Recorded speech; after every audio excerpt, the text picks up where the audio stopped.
What is going on, people? Welcome back to the channel. In this video I'm going to be sharing with you how to work out in the gym if I went back and I gained 50 kilos and I had to start out all again knowing what I know now. My name is Niam and it's my mission to help as many people as possible lose weight, get fit, get healthy and become their best selves. When I first started in the gym, I didn't really have that much of a structure. Just went into the gym and did random stuff and I wasn't really that consistent. The problem with this method is that whilst I was going to the gym, I wasn't really doing the things that would move the needle. There would be some weeks where I accidentally did the things that were right and I made a lot more progress, and some weeks where either I wasn't consistent or I was just going in and doing bicep curls and I just left a lot of progress on the table, to be honest. With weight loss, it's not really about doing lots of work. It's more about doing the right things consistently over a long enough period of time so that you can squeeze as much weight loss as possible with as minimal effort as possible, so that you can sustain the inputs that you're doing for a long period of time and keep that going. So that's why in the gym, if I was starting again, I would just focus on the things that I'm going to be sharing with you over the next few minutes, because they give you the biggest bang for their buck. They give you the biggest stimulus.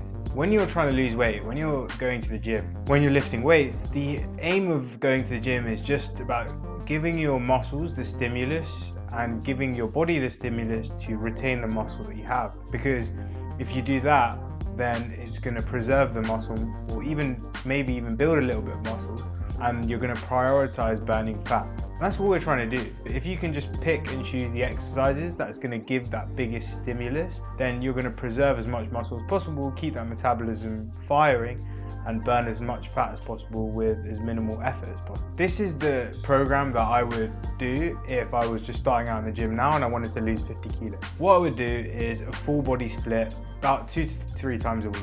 When you're starting out in the gym, your body's not used to lifting weight, so you don't need a massive stimulus to preserve the muscle or even build a little bit of muscle, because your body is already getting shocked and getting a signal to do that just by showing up. So 2 to 3 times a week, working your full body is more than enough stimulus to be able to do that. To be honest, another thing that I would say is that you need to recover. Your body's getting this massive shock of lifting heavy things that you've never really done before.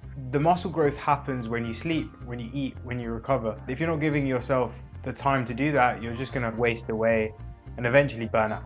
So full body split 2 to 3 times per week. I would stick to doing compound movements. Now, compound movements are multi-joint movements that work multiple muscles. So think squats, hip hinges, leg presses, overhead presses, bench presses, rows, pull-ups, these kind of things, because these are big movements that are going to shock your muscle the most, and so that means you can go to the gym for 45 minutes, an hour, and give your body a real good workout. That brings me on to my next point. I wouldn't really be spending more than an hour in the gym if you're a beginner, because you really don't need more than that amount of volume to give your body that shock, as I was saying. This is how I'd structure the workout.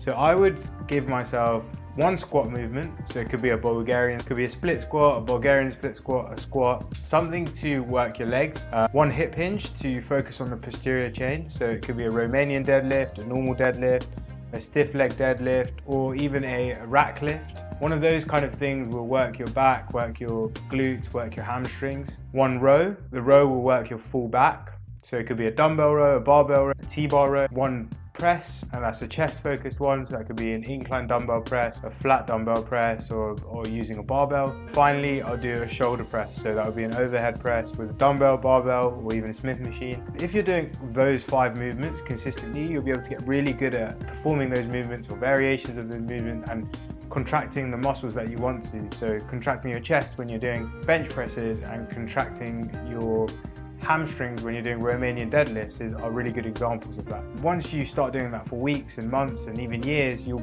become to notice that you'll become a lot better at contracting the target muscles and performing these movements with that kind of focus that you need to in order to build the muscle. It'll burn a lot of calories, it'll hit your full body. They're simple, easy exercises that are good for beginners. If I was starting out in the gym again and I had to lose 50 kilos, these would be the exercises that I use in order to give myself the biggest stimulus for the least amount of effort. This will make my body into a fat burning machine. I hope this simplifies things for you, because I know there's a lot of information out there with fitness influencers saying do tricep push downs and other random movements, but focus on the movements that are going to move the needle so that you don't have to spend loads of time in the gym. I am solving 100 fat loss problems in 100 days, so check my other videos in this series out. Until tomorrow, peace and go get it.